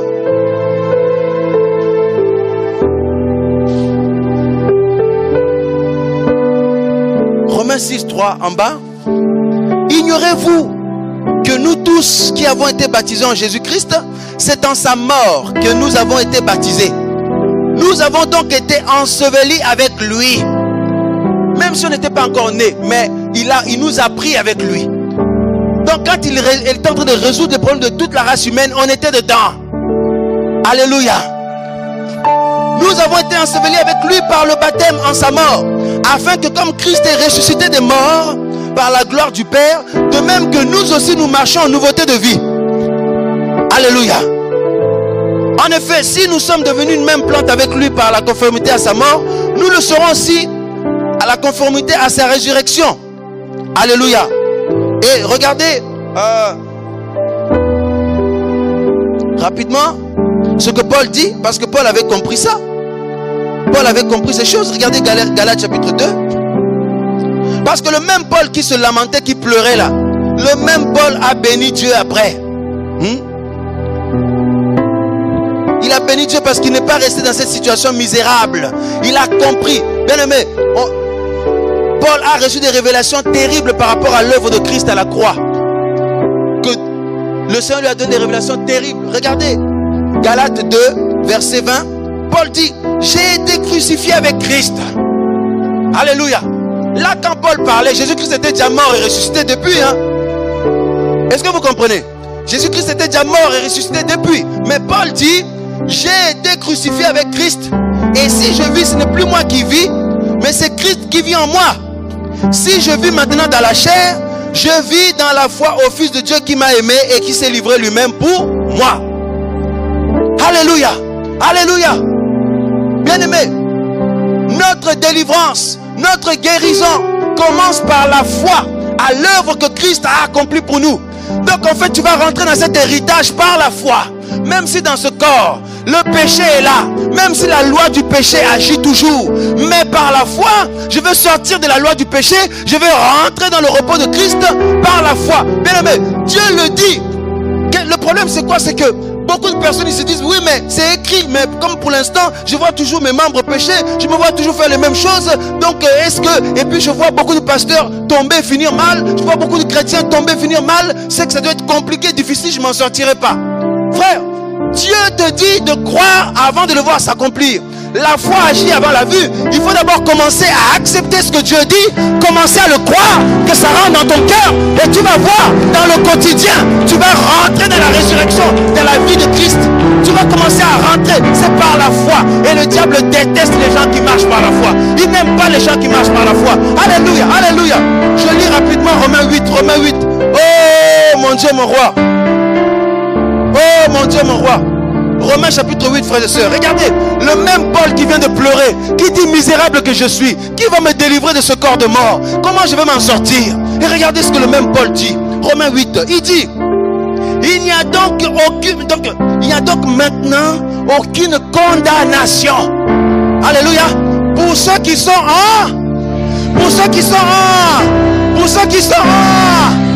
véritablement. Et ça ne s'arrête pas là. Pour ceux qui sont en Jésus-Christ, mais qui ne marchent pas selon la chair, mais qui marchent selon l'esprit. Il n'y a plus de condamnation pour eux. C'est que la loi du péché qui est dans les membres ne va plus dominer sur eux. Le diable ne va plus dominer sur eux. Et regardez ce qu'il dit. Au verset 2. Et regarde le verset 2, mes frères et sœurs. Il dit, en effet, la loi de l'esprit de vie, la loi de l'esprit de vie en Jésus-Christ m'a affranchi de la loi du... Oh, je ne sais pas si vous comprenez un peu la dimension là. Je ne sais pas si vous avez compris. Oh, il faut, je ne sais pas. Que Dieu vous ouvre l'intelligence pour comprendre la dimension de ces choses. C'est glorieux.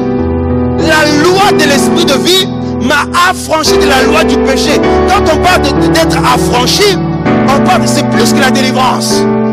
Donc on était esclaves, le Seigneur nous sort de là, nous sommes affranchis. Donc ça veut dire quoi? Ça veut dire que le problème de notre vieille nature, le Seigneur, donc comment il a résolu le problème? Il est venu effacer par sa mort la loi du péché qui règne dans nos membres. Il a mis notre loi supérieure. La loi supérieure, c'est la loi de l'esprit de vie. La loi de l'esprit de vie. Alléluia. La loi de l'esprit de vie, c'est une loi qui est au-dessus de la loi du péché. Et voilà que Paul dit, donc comment vivre dans cette délivrance? Donc qu'il faut marcher par l'esprit en fait. Quand on marche par l'esprit, nous sommes délivrés de la loi du péché. Nous sommes au-dessus de la loi du péché. Alléluia. Et on va vous expliquer comment marcher par l'esprit. On va tout vous expliquer. Frères et sœurs, tout nous est donné dans la parole. Ça veut dire que même si nos membres tous les jours nous poussent à pécher, mais le Seigneur nous a sortis de ça, de cette loi. La loi de l'esprit de vie en Jésus-Christ. Alléluia. Oh, c'est trop glorieux, c'est trop glorieux. C'est trop glorieux, frères et sœurs. Alléluia. Oh, merveilleux Jésus, merveilleux Jésus. Donc, vous savez que Jésus-Christ, quand il est mort pour le péché, il est ressuscité. Et c'est pour Dieu qu'il vit. Alléluia. C'est pour Dieu qu'il vit. Bon, regardez par exemple 1 Corinthiens 15. 1 Corinthiens 15. Rapidement. Quand on nous parle du premier Adam et du dernier Adam,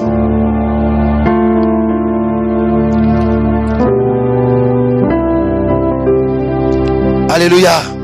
Oh, c'est terrible, c'est terrible. Tout se règle ici. Pendant toute ta vie chrétienne, tu dois t'investir pour comprendre ça et pour commencer à le vivre. Le problème ne se réglera jamais quand tu vas voir je ne sais pas qui bénir aux États-Unis. Tu vas voir je ne sais pas quel prophète là-bas au Nigeria. Bien aimé, c'est en comprenant ce que le Seigneur a accompli pour toi.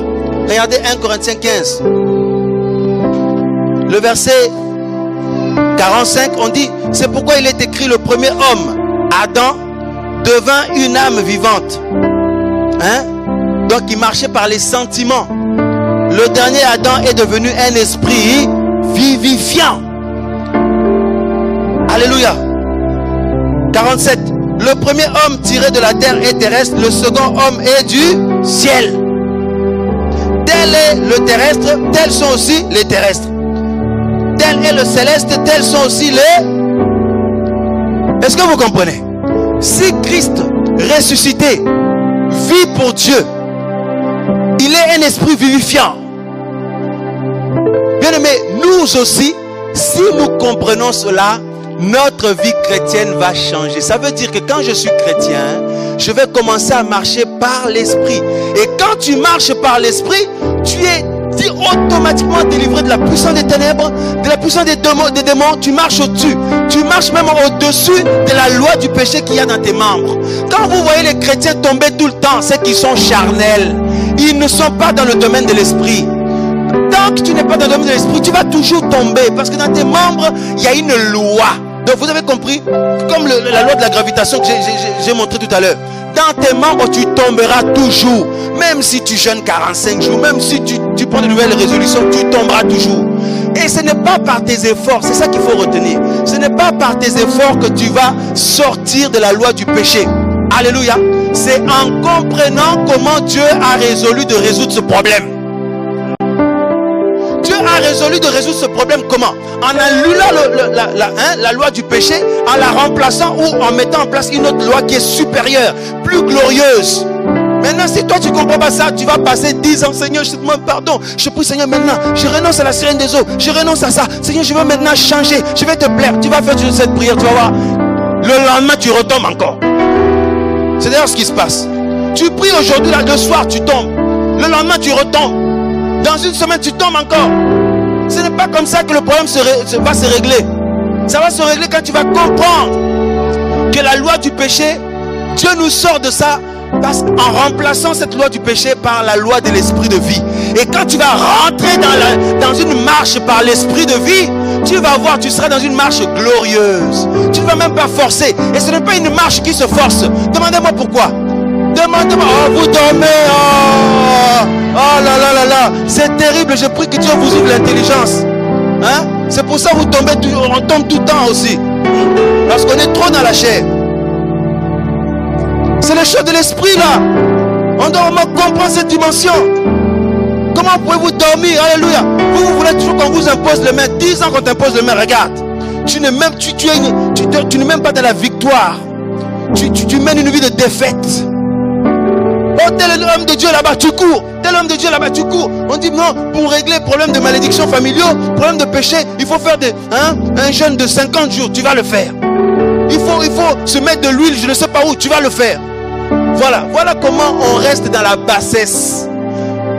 Il faut aimer la parole. Il faut prier que Dieu ouvre ton intelligence. Tout est dans la parole. Et quand tu comprends, frères et sœurs, mais tu rentres dans une dimension de foi. Regardez, quand on s'est donné à Jésus-Christ, on ne l'a pas forcément vu de nos yeux, mais c'est par la foi, nous l'avons vu. Alléluia. Alléluia. Pierre vient de pécher, il n'a rien pris. Le Seigneur dit, jetez encore le filet. Vous allez prendre quelque chose. Pierre dit, mais attends, mais on vient de pécher. Je suis pécheur depuis des années. Je viens de pécher, on n'a rien pris dans cet endroit, il n'y a pas de poisson. Le Seigneur dit, jette encore le filet.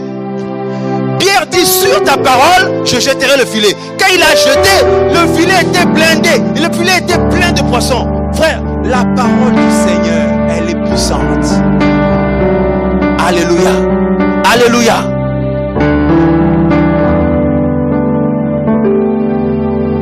Oh, merveilleux Jésus. C'est quoi la question que je vous ai posée là? Hein? Il y a 2 secondes là. J'ai dit quoi? La question que je viens de poser. Hein?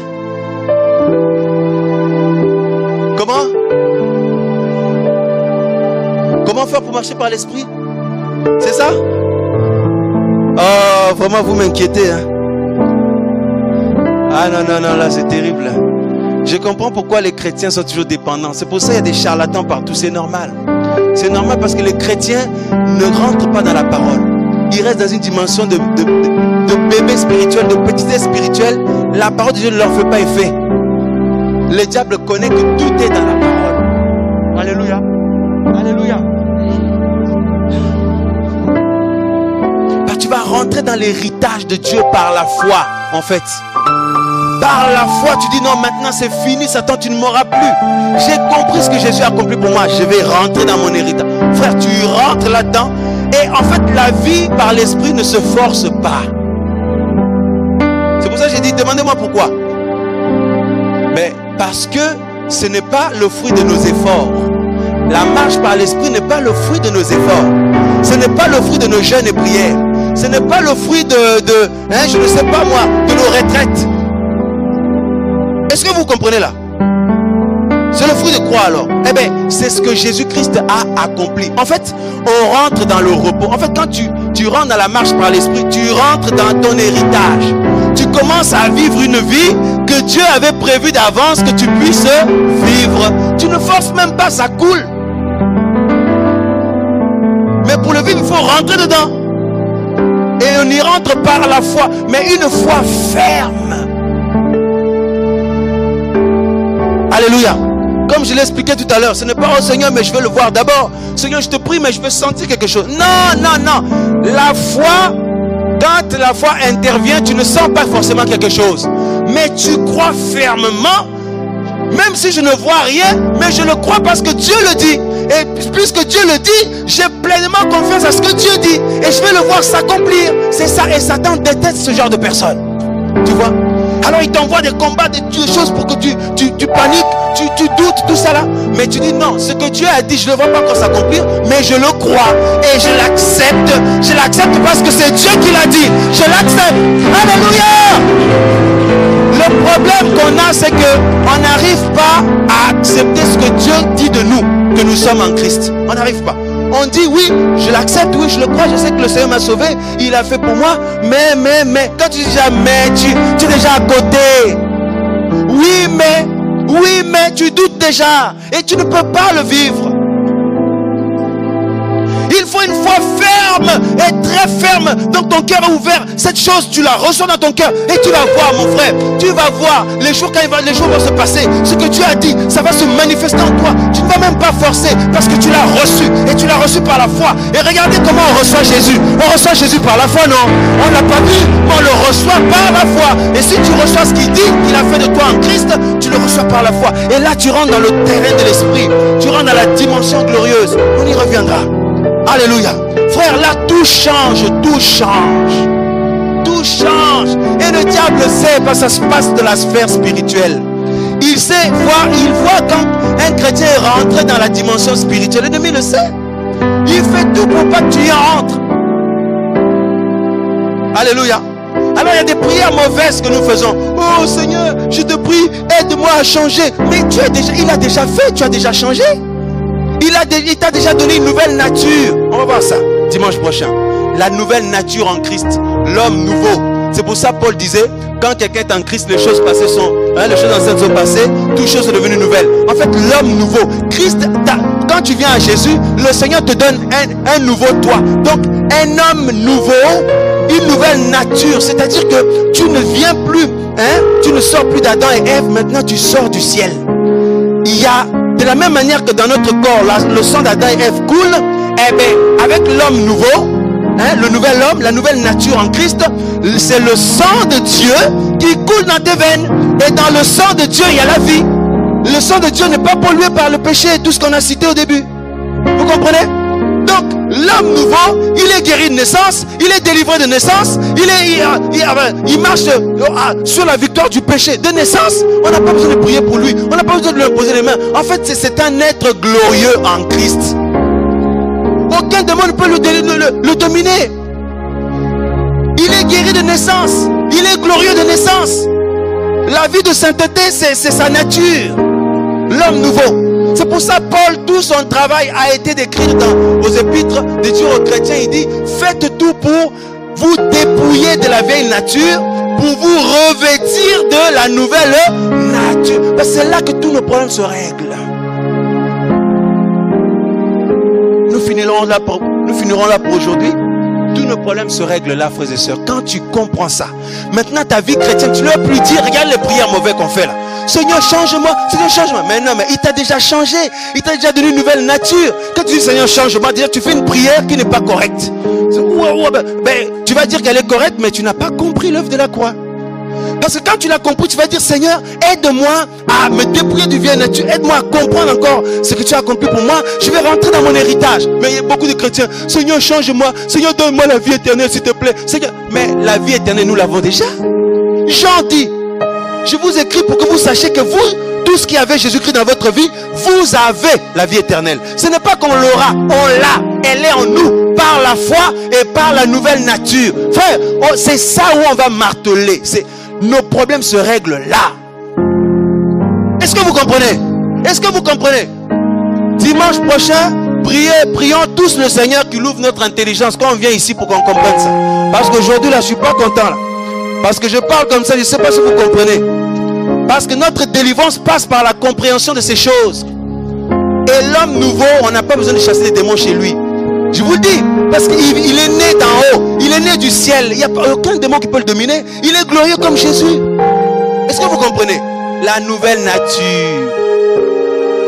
Il n'y a pas besoin de délivrance, il n'y a pas besoin de mauvais caractère d'Adam et Ève, non. Dans la nouvelle nature, on n'a qu'un seul caractère, le caractère de Jésus-Christ, le caractère d'en haut. Voilà pourquoi tu ne forces pas, mais la vie de Jésus coule en toi. Dimanche prochain, tout le monde, nous sommes en prière, que Dieu ouvre notre intelligence pour qu'on comprenne un peu les choses. Même cette semaine-là, que le Seigneur nous accorde de comprendre tout ce partage. Parce que quand on parle de le Seigneur Jésus s'est levé, il va agir dans ta vie. Alléluia. Les démons qui te possèdent là, le Seigneur les chasse. Alléluia. Mais quand on commence à expliquer ça, les chrétiens sont là, on regarde. Alors que tout, le plus important, c'est ça. Le diable a réussi à tout inverser pour qu'on soit des gens qui aiment l'excitation. On aime là quand on vient, on te pose les mains. Oh, on te touche là. Oh, hein? On me pose les mains. Oh, c'est ça que j'aime, c'est ça qu'on aime. Mais le diable, il s'en fout. Je peux tomber, on me pose les mains, je tombe. On me chasse des démons. Mais vous voyez, pendant 10 ans, 15 ans, c'est la même chose que je remets sur la table. Et si Jésus revient, même si l'apôtre Paul était ressuscité pour m'imposer les mains, même si l'apôtre Pierre était là pour m'imposer les mains, je ne vais pas au ciel. Ceux qui vont aller au ciel, c'est ceux qui comprennent ces choses-là. Ma prière, c'est ça. On va prier. Je vais prier pour vous aussi. Nous tous prions pour ça. Quand on va comprendre ça, mes frères et sœurs, tous nos problèmes sont résolus. Alors, il y en a qui vont dire, mais je fais comment? Si j'étais possédé, je fais comment? Écoutez, si tu étais possédé des démons, mais tu te répands vraiment de mauvaise chose que tu as fait, tu reçois vraiment Jésus-Christ dans ton cœur, Jésus-Christ, il est le lion de la tribu de Juda. Quand tu t'es repenti, il rentre dans ta vie. Quand il arrive, tous les petits lions là, tous les démons s'en vont tout seuls. On n'a pas besoin de prier pour toi. Alléluia. Parce que le roi de gloire fait son entrée dans ton cœur. Et tous les démons familiaux, tout ça, ils partent tout seuls. Et là, par la foi, tu rentres dans ton héritage. Mon frère, ma soeur, que Dieu nous aide à comprendre la dimension glorieuse de ces choses. Vous allez voir, votre vie chrétienne va changer. Tu peux être jeune, mais tu vas marcher dans une gloire terrible. Tu vas marcher dans une dimension terrible. Et tu ne vas même pas forcer. La gloire de Dieu va t'accompagner partout parce que la nature du Seigneur est en toi. Et si la nature du Seigneur est en toi, son onction aussi. Vous voyez, mes frères? Donc c'est possible de craindre Dieu. Et ce n'est pas un effort. Seigneur, je veux m'efforcer. Non, non, non, non, non. C'est le repos. La vie éternelle, on l'a déjà. Christ en nous, nous avons la vie éternelle. Christ en nous, nous avons la délivrance, la guérison. Alléluia. Oh Seigneur, aide-moi à changer. Non, non, non, non, non, non, non, non, non. Ce n'est pas une prière qui est... Donc, pour quelqu'un qui comprend bien ce que je viens de dire là, ce n'est pas une bonne prière. Seigneur, aide-moi à changer. Non, il t'a déjà changé en Christ. Alléluia. Il t'a déjà changé parce qu'il t'a donné une nouvelle nature. Maintenant, Seigneur, aide-moi à comprendre que tu m'as donné une nouvelle nature. Aide-moi à me revêtir de cette nouvelle nature. C'est différent. Alléluia. Je m'arrête là pour aujourd'hui. Dimanche prochain, nous continuerons pour toucher d'autres points.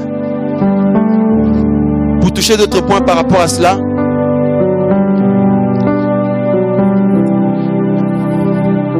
Et ensuite, on va aller à Poitiers pour prêcher ça là-bas aussi. Parce que on avait commencé aussi ce message là-bas. Donc, on fait dimanche prochain. Et puis, voilà. Mais on n'aura pas tout dit. Hein. Il y a beaucoup de choses à dire là-dessus. On le fera dans les prochains dimanches aussi. Alléluia. On s'arrête là pour aujourd'hui. Que Dieu soit béni. Est-ce que quelqu'un a compris quelque chose? Qui a compris? Bon. Attention, il y a la compréhension intellectuelle. C'est ce qui fait qu'il n'y a aucun fruit. Mais si tu le comprends selon Dieu, tu vas voir les fruits. Donc jusqu'à maintenant, si tu ne vois toujours pas de fruits, sache que, même si nous venons de lever la main là, sache que nous ne l'avons pas compris selon Dieu. Parce qu'on le comprend selon Dieu, les fruits vont suivre. Et ce n'est pas un effort. Alléluia. On a fini déjà. Hein? La nouvelle nature, elle n'a pas la colère en elle. La nouvelle nature n'a pas les querelles en elle. La nouvelle nature n'a pas le venin du péché. Parce que le péché, c'est le venin du diable. Alléluia. Mais oui, le diable est un serpent. Quand Adam et Ève sont tombés au péché, le diable les a mordus.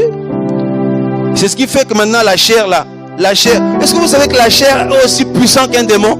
On y reviendra dimanche prochain. La chair peut agir, tu crois que tu es possédé, mais c'est ta chair.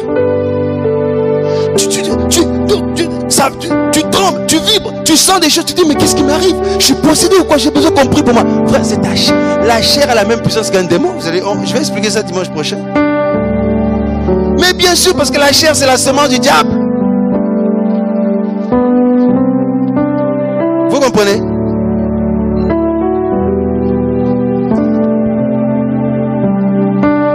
L'objectif maintenant, je vais prier pour ça, c'est que les frères et sœurs comprennent, que ce message rentre. Je vous assure que tous nos problèmes se règlent là. Et il y a plusieurs points à toucher là-dessus. Des couples sont brisés aujourd'hui. Des familles sont brisées aujourd'hui. Des chrétiens qui avaient été touchés sincèrement par le Seigneur finissent mal. Le problème, ça vient de là. Ils n'ont pas compris tout ça. Ils avaient, au début, avec le premier amour, ils étaient bien. Mais plus le temps passe, plus le vieil homme est revenu à la charge. Vous regardez, eh ben, les fruits qu'on voit, c'est les fruits du vieil homme. C'est pour ça Paul disait, je sais plus, aux Corinthiens, aux Galates, là, il dit, puisqu'il y a des fruits de la chair, des œuvres de la chair parmi vous, vous êtes encore charnel. Et quand vous êtes charnel, ça veut dire que vous n'avez pas revêtu la nouvelle nature en Christ. Tout le travail de sanctification consiste à revêtir la nouvelle nature en Christ. La nouvelle nature en Christ n'est pas dominée par le péché. La nouvelle nature en Christ, c'est une nature de règne. On règne. Quand tu rentres dans cette nature, tu règnes en fait avec Christ. Alléluia. Que le Seigneur nous aide à comprendre ces choses. Donc vous avez compris, Paul pleure, il dit, qui va me délivrer de cette situation malheureuse? Mais il dit, grâce soit rendue à Dieu. Ce qu'il a compris. Il dit, parce que pour ceux qui sont en Jésus-Christ, la loi de l'esprit de vie a effacé la loi du péché qu'il y a dans nos membres. Et vous ne verrez pas Paul qui est en train de dire aux gens, faites attention à la sirène des eaux, faites attention à tel truc. Non, parce qu'un chrétien qui comprend la loi de l'esprit de vie, qui rentre dedans, il est automatiquement délivré de tout. De la vieille nature, du péché, des démons, tout. Alléluia. Évidemment, nous continuerons à prier pour les frères et sœurs qui ont besoin de prière, de délivrance, tout ça, il n'y a pas de souci. Mais l'objectif final, c'est de comprendre ça. Donc, dimanche prochain, on y revient. On va toucher d'autres aspects par rapport à ça. On va beaucoup plus parler de l'homme nouveau, ou le nouvel homme, en Christ. Alléluia. Voilà. Nous finissons là pour aujourd'hui. Nous allons nous lever pour prier.